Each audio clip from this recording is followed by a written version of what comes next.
I've been slowly and quietly collecting Bryce Harper rookie cards for a few months now, and I'm on the lookout for an investment card. Here's why. Hits one in the air, left center field, back it goes! Harper, the swing of his life!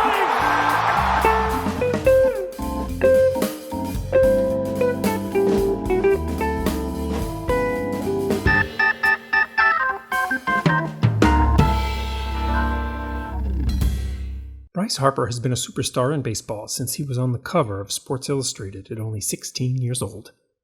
He was one of the most hyped prospects of all time, and he did not disappoint once he broke into the league with the Nationals.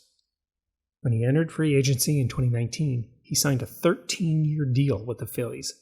I've mentioned several times in other videos I wasn't immediately on board with the Harper deal, still sore from the monster Ryan Howard deal that didn't pan out. It wasn't the salary, but the years. 13 years is a long time for any athlete. But I'm a fan now, and happy to admit I was wrong about him. As a primarily Phillies collector, I would only pursue the rookie of a non-Phillies card if I felt it was fundamental to the history of the team, and they were in the Hall of Fame. I have a Steve Carlton rookie, even though it's with the Cardinals, for example. Jim Thome, too. I've been watching Harper intently for years now, along with the pops, prices, and prints of Harper's rookie cards, and I've decided it's time to pick them up. The full run. It's a bit of a gamble, but I think the odds are in Harper's favor. Here's my thinking. After the COVID boom in prices and the heroic 2022 playoff run, including the Bedlam at the Bank home run, Harper's card spiked in price. Then came Tommy John surgery in November of 2022 that delayed his start in 2023, and things pulled way back. I was initially concerned the surgery and moving to first base might be the beginning of the end for his production. Thankfully, that wasn't the case. He went right back to the reliable clutch power bat he's always been, and he is unquestionably better at first base than he was in right field. Gold glove stuff at first, truly. He's great, but is he an all-time great? Is he a Hall of Famer? Those are the only two relevant questions for long-term card value. Any Phillies player who wants to challenge all-time great status has to wrestle with Mike Schmidt. So let's compare the numbers. To make it an apples-to-apples comparison, we'll use numbers from just the first 13 years of Schmidt's career. After 13 years, Schmidt had 458 home runs, 1,273 RBIs, and was a career .266 hitter. He had 9 All-Star selections, 2 MVPs, 9 Gold Gloves, 5 Silver Sluggers, 2 pennants, 1 World Series, and a World Series MVP. For Harper, he's at 323 home runs and 940 RBIs as a career .281 hitter. He's an 8-time All-Star, including this season, 2 MVPs, no Gold Gloves, 3 Silver Sluggers, 1 pennant, and no World Series.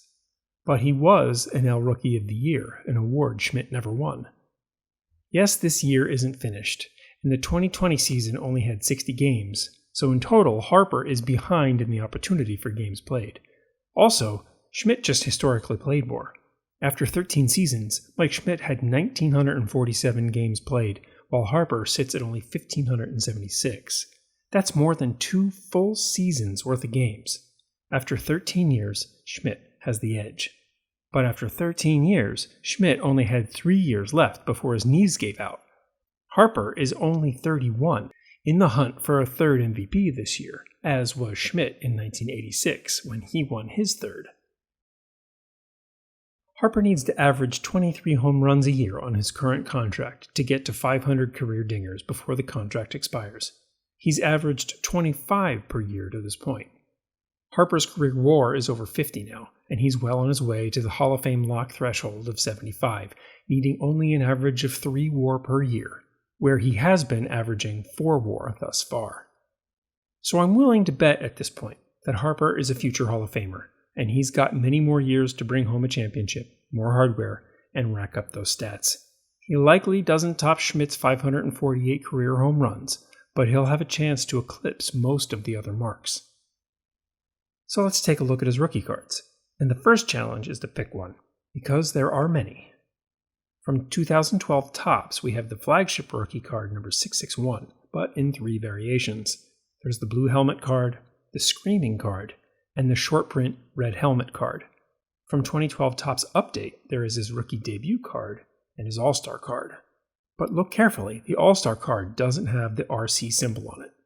From 2012 Topps Chrome, there is card 196 and an ultra rare, like only 8 copies ultra rare, of the sliding short print image variation. Finally from Topps are the Topps Finest and Topps 5-Star rookies. From Bowman, there is the Bowman Draft and Chrome Draft, Bowman Chrome, Bowman Prospects and Chrome Prospects, Bowman Platinum, and Bowman Sterling cards. A complicating factor, of course, is all the refractor and color variations, and the autographs as well. I am hugely skeptical of the colored variations. It's the same card, same image. The fact that one has a red border or a blue border or a foxpecker pink border is trivial in my estimation. Plus, they sell for high dollars already, so I don't see much room for growth long term. The rookie autos boost the card's value, sure, but only by about the price of the autograph in most cases. Harper's autographs are expensive to buy on their own. Sticker autos for a rookie card don't do much for me either. If you have the card, you always have the option to get the card autographed later. So we'll set them aside for now. Topps put out a Heritage rookie and an Archives rookie too. Both are short prints, but I don't like these either. Harper debuted in 2012, not 1984, and not 1963. And I want a rookie card that represents the year in which they played. So we'll set those oddballs aside for now too, along with the unlicensed stuff.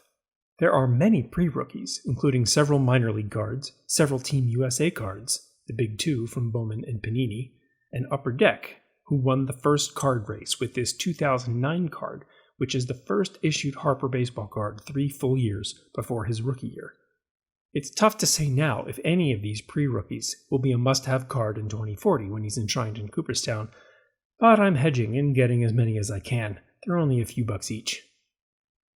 If you look at the pop reports for the flagship rookies, you'll see some interesting things, especially compared to the benchmarks of Mike Schmidt cards and Mike Trout cards. Schmidt as the all-time great Phillies man, and Trout as the other big card from that time and Harper's generational talent buddy. Schmidt has just over 10,000 rookie cards graded with PSA, and another 3,500 over at SGC. Looping in Beckett too, there are just about 14,000 graded Mike Schmidt rookie cards out there. Of course, only 6 of them are 10s and only 250 are 9s, which is what we would expect for cards from 1973. Trout's 2011 Update rookie card has a pop of nearly 14,000. There are more than 5,200 2012 Trout cards, even though it was his second year. Bryce Harper, though, his flagship Topps rookie has less than 7,000 cards graded, split between his blue helmet, red helmet, and screaming cards, 4,000 of which are 10s.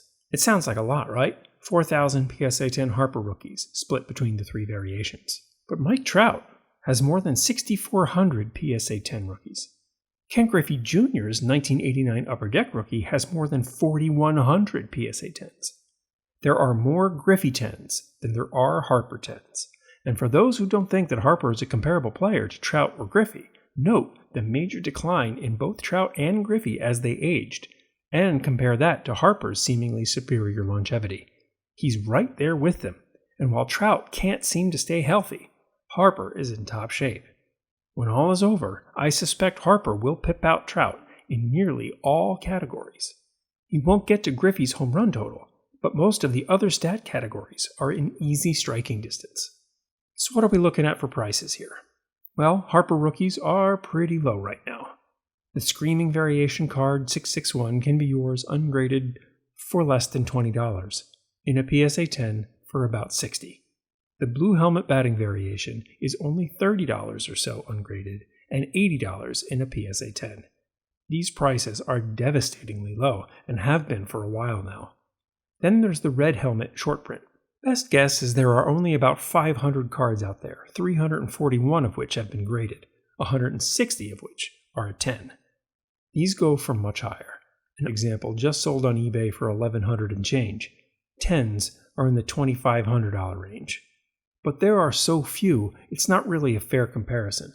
$80 for the Blue Helmet PSA 10 Harper rookie seems low, and I agree with the market sentiment that it's a better image than the Screaming Variation. For comparison to other recent Hall of Famers, Joe Mauer's flagship rookie in a 10 goes for more than $200, and 2002 Topps is the ugliest set in the history of ugly.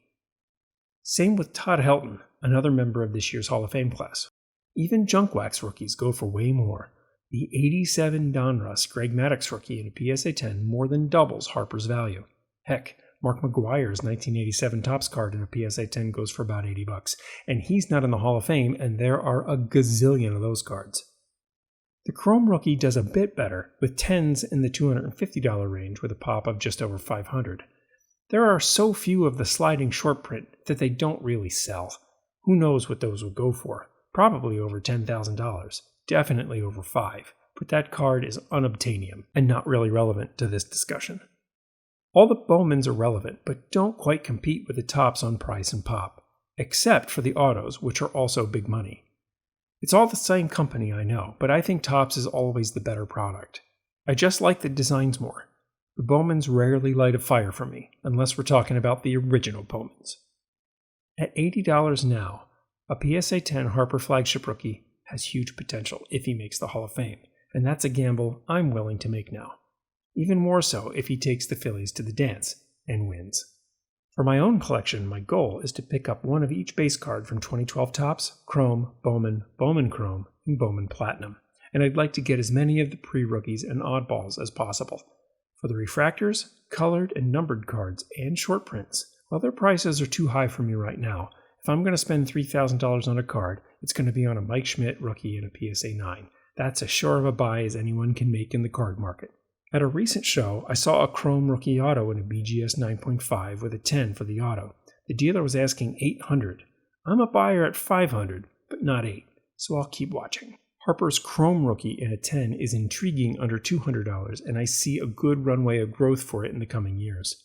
But I've got a nice ungraded example already, so this is lower on my target list. His 661 blue helmet and screaming cards have long runways too, I think. At $70 and $50 each respectively, I'm a buyer and holding for the long term. These are my highest targets. Schmidt rookies are a sure thing because his career is over. He's on Mount Rushmore, same with all the other Hall of Fame cards in high grade. Over time, they historically have gone up, slowly but surely. Harper is a bigger risk because he could get hurt, his production could go way down, and maybe his relationship with the fans in Philly sours. At this point, I'm willing to gamble that doesn't happen. Harper is under the radar right now, putting up Hall of Fame numbers while his card prices are low compared to his peers. Here's how my little project is going so far. I'll keep you updated as I acquire the more difficult cards for this run, and if you've got a PSA 10 Harper rookie you'd like to sell, well, you know where I am. Thanks for watching. Season 6 is here, with so much more in store. Tune in next time for more baseball card stories, legends, and more.